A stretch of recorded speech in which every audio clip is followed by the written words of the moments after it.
पूरे देश में इस समय वक्फ अधिनियम को लेकर विरोध की बात सुनाई दे रही है। सुप्रीम कोर्ट में तक मामला है, 5-5 याचिकाओं पे सुनवाई हो रही है। इसी बीच में पश्चिम बंगाल में के मुर्शिदाबाद में जो है वहाँ पर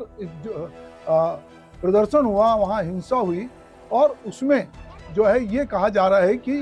वहाँ के राज्यपाल कह रहे हैं कि मैं खुद जाके देखूंगा और ममता बनर्जी को बहुत बार कोसा जा रहा है कि वो मुस्लिमों के पक्ष में है। इधर दूसरी तरफ ये खबरें आ रही हैं कि बांग्लादेश के कुछ आतंकवादी समूह जो हैं उन्होंने मुर्शिदाबाद में जाकर बुर्खा पहन के आए थे और नकाब पोश थे और उन्होंने वहां जाकर आतंक मचाया है और जानबूझ के हिंदुओं को टारगेट किया है और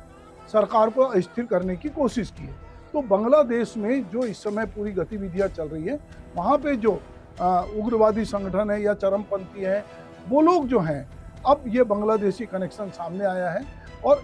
ये कहा जा रहा है कि मुर्शिदाबाद में 10-12 अप्रैल के बीच में हिंसा में बांग्लादेशी कट्टरपंथी शामिल थे,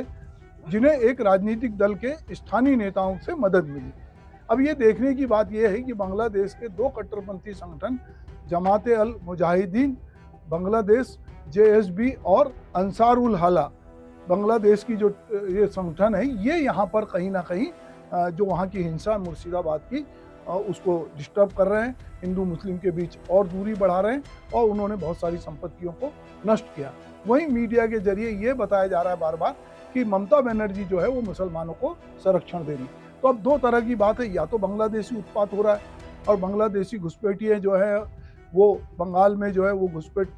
ना हो, इसके लिए सरकार ने अब हाई कोर्ट ने कहा है कि वहाँ सशस्त्र बल जो है वो मौजूद रहेगा। इधर दूसरी तरफ यूपी के CM जो हैं योगी आदित्यनाथ, वो भी बंगाल को लेके बड़ी बड़ी बात कर रहे हैं, जबकि वो एक दूसरे राज्य के मुख्यमंत्री हैं, ममता बनर्जी दूसरी है, पर वो इस समय बहुत मुखर होकर ममता बनर्जी के खिलाफ बोल रहे हैं और ममता बनर्जी उनके खिलाफ बोल रही है।